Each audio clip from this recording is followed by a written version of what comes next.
The routine is getting the best of me.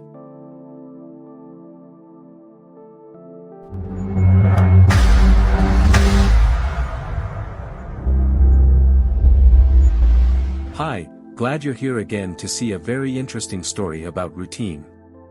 It is something so real that happens to many people, regardless of language, race, country, or beliefs. This story is based on uncomfortable experiences that perhaps many people have had. I hope you enjoy it and find it helpful in some way. Let's begin. Many could write this in their diary. It's 8:30 p.m., I have been sitting for long hours in front of my computer in the dining room. Being busy with some project is a good excuse to avoid contact with her and not start another pointless argument. I don't like when that happens, but some days I prefer to avoid it and gain a few minutes of peace. It's very comforting to avoid a bad moment and give my mind peace. Every fight is like a shower of negative thoughts in my head. Don't get me wrong, it's just silly ideas of wanting to walk out the door, get in my car, drive around aimlessly and leave everything and everyone behind. Sometimes it's very tempting. I imagine starting a new life away from it all. Yeah, it's kind of selfish, I know. My brain, that faithful companion providing me with support and sanity, rescues me once again and brings me back to reality. It gives me some comfort, convinces me to hold on a little longer and sells me the idea that things are going to change and get better. It's been telling me the same thing for years, but in the end I believe her and accept it so I can keep typing on my computer. After all, she is a great woman, of that I have no doubt. We paused the discussions for a few minutes to give each other some space and have dinner together. That time we decided to have dinner in the bedroom too, rather, she decided it so she could watch her favorite show on TV. It's not my favorite, but I accept it as long as it doesn't break the harmony again. Hopefully, we won't have to talk while the show is on. Dinner was very tasty. She can cook very well, it's something I admire about her, among other things, and I try to let her know, but only if we're not upset on that occasion. Otherwise, I wouldn't even have dinner that night because of my ridiculous pride, not wanting to make her feel like she won with an exquisite dinner. That night because of my absurd pride and so as not to make her feel like she beat me with an exquisite dinner. I hate it when that happens, but my stomach appreciates it. We finish dinner and stay a few more minutes in bed waiting for the news. At that point, she retreats to her phone to check social media while I watch the news. Occasionally she makes a comment, which confirms to me that she is attentive to the TV as well. When the newscast ends, I get up and carry the dinner tray into the kitchen. I leave her alone so she can also enjoy her moments without me. I entertain myself by washing the dirty dishes, and as I do, my brain starts a conversation with me filled with thousands of plans for home improvements. It's exciting to make these plans in my mind, I like it and it takes my mind off the bad thoughts. After the dishes have been washed, I start a fight with a group of daring ants that invade the kitchen in search of food. I have a rule not to eliminate any creature outside my house, as long as they don't pose a danger to my family or pets. But if they are found indoors, I will invariably seek to eliminate them. I feel sorry for those ants, they probably also wanted to leave their home for a moment looking for a moment of peace. Later, my partner comes into the kitchen to tell me that I forgot to take his favorite coffee cup to wash it. Simply reminding him that I didn't take it because he had it in his hand was enough to start a minor argument, which, like the ants, grew into something uncomfortable. Not to bore you with details, I'll just say that we ended up arguing about something completely unrelated to the mug. By the way, I didn't wash the cup as a childish reaction against it. Instantly, I head back to my computer and leave her alone in the kitchen. From the dining room, I wait for her to go into the bathroom so I can take refuge in the bedroom. Finally, I find myself lying down with the light off. There's a dim glow from a nightlight plugged into the wall. The air conditioner is working fine, but the unit makes a slight constant humming noise. It's not a loud noise, but it's uncomfortable when you can't relax and sleep. I resign myself and settle in as best I can in the part of the bed I'm sharing. It is another one of those nights when I take refuge in the protective embrace of my blanket. My closed eyes are the shield that insulates me from having to exchange any comments with her. Pretending to be asleep helps, sparing me from giving a dull, hypocritical, good night, which I don't feel like saying after we've just had an argument, even if I later regret not doing so. I admit I don't want to be like this with her. She is an admirable woman, I love her, but I doubt to say that I love her. I'm confused and can't or won't admit it. The constant arguments make it hard for my pride to let me tell her that I love her. I've noticed that most of our arguments start over little things, but it's like opening a floodgate that lets bigger issues spill out, bringing sensitive and hurtful topics into the discussion. But, if I am honest with you, all this also originates from confusions, bad moods, and tiredness caused by the chaotic environment in our lives.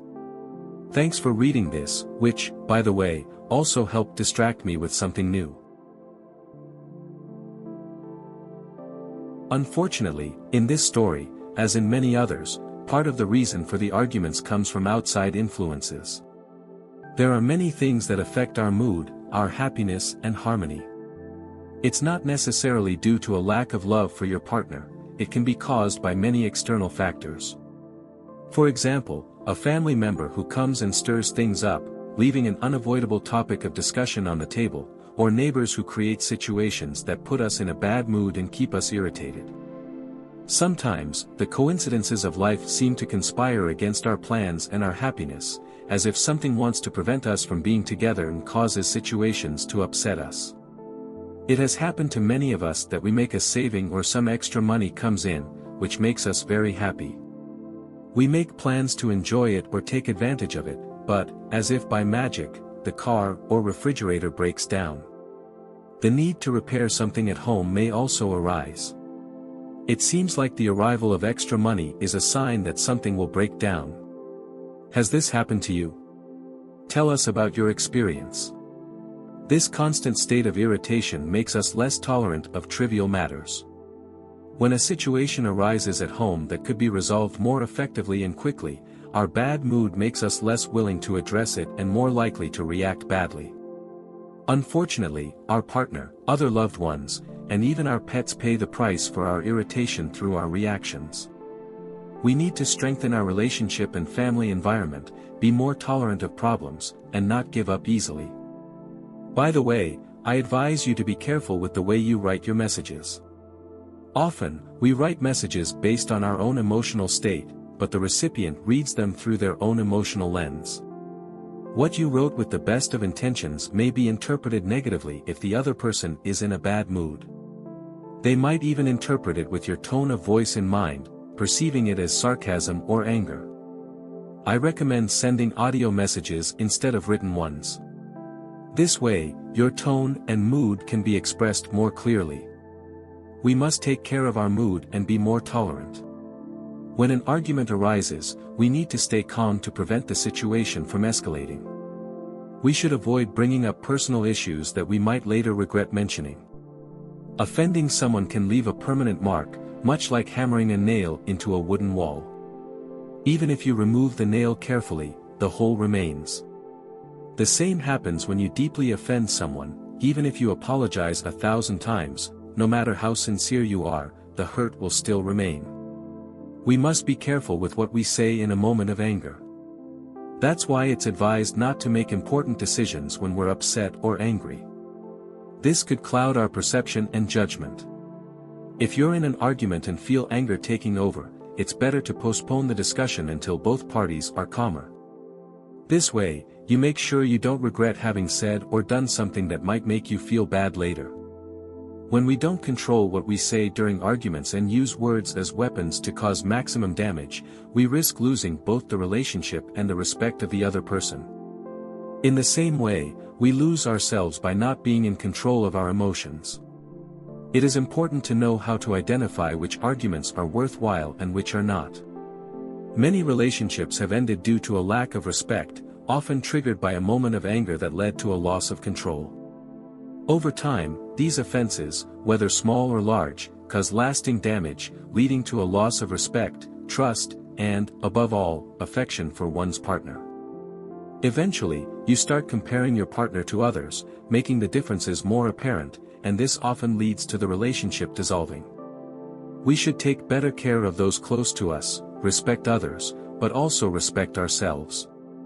If we're with someone who clearly doesn't value or respect us, harms us psychologically, and doesn't give us our due place, it's time to assess whether that relationship is healthy and worth maintaining, or if it's better to distance ourselves. Our happiness, health, and peace of mind are more valuable than staying in a relationship that no longer makes sense. This isn't to say you should throw in the towel and give up. Your partner isn't the only one who can create conflicts in the relationship. We must try to imagine how our partner sees us and also try to improve our attitudes, habits, and personal care. We often make the mistake of speaking ill of our partner's family. Even if you think they're not a well-liked relative, it's better to avoid criticism or remarks that could lead to conflict. Remember, whether good or bad, it's their family, and it's a sensitive subject. On the other hand, we sometimes struggle to give in on certain things or step out of our comfort zone. This resistance can also lead to disagreements. Try to negotiate plans with your partner. It's likely that you won't always agree, such as on where to go out to eat. Find a neutral place that you both like, or agree to say, let's go where you want this time, but next time, I'll choose. Got it? We must also understand that each person is different and has very different tastes. We shouldn't assume that others have the same tastes as we do, or worse, believe that they think and feel the same way we do. This is where differences, disappointments and, obviously, arguments arise. Often, we struggle against our partner's resistance to conform to the person we think they are or should be. However, while our partner may want to please us, they are also fighting to maintain their own personality, space, habits, and tastes. Don't force them to fight for their freedom, or you might end up losing it yourself.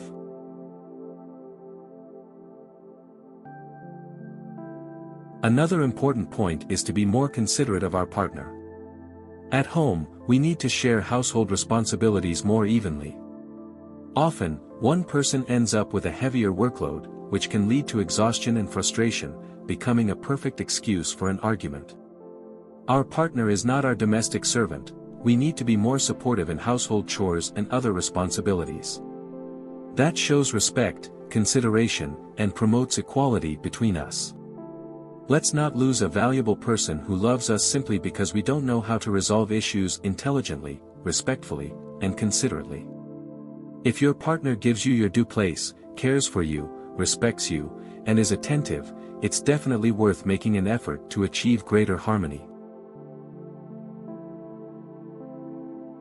In my opinion, some of the main enemies of a relationship are pride, indifference, and partner abuse. There are other enemies as well, but I'll focus on these three. Pride often causes us to let an argument drive us apart without resolving it in a cordial and appropriate manner. We act selfishly, expecting the other person to resolve it. Pride can affect not only our relationship, but also other important aspects of our life. We need to learn to manage our pride and channel it more intelligently. Let's not hurt others by using excessive and irrational pride as a means of punishment. Due to indifference, we sometimes allow our partner to feel disappointed because we fail to show the loving, affectionate, and tender gestures that couples should share. Even if you don't feel like being affectionate at the moment, try to initiate it anyway. You'll find that you will actually enjoy it and experience it more deeply. You'll also notice a change in your partner, who will start showing those affectionate gestures towards you. Try it, that's what it's all about. The other enemy I mentioned to you is partner abuse. This is quite common. Often we let our partner take on a greater burden and commitment in the relationship. I'm not just referring to household chores, although they do play a significant role, but also to the lack of initiative in creating enjoyable moments together. We are always waiting for the other person to take the first step, and not us. Another form of abuse is expecting our partner to apologize after an argument, even if we were the ones who started it. Emotional blackmail is another common form of abuse. It involves repeatedly manipulating our partner to get what we want or to influence decisions in our favor. While human nature tends to be selfish and prioritize personal needs, we must act selflessly if we truly respect and love our partner. We should strive to balance things with our partner, always respecting their individuality, personality, and abilities. Being a couple is more enjoyable when we focus on making each other happy. If, despite our efforts, it doesn't work out, we should speak honestly, part ways without aggression, and wish each other the best. No one is forced to live a relationship that is only held together by routine or gratitude. Thank you for reading this far. I hope it has given you some things to reflect on. I hope this story has helped you in some way. If you'd like to share your ideas or experiences, feel free to post them in the comments, they will be appreciated.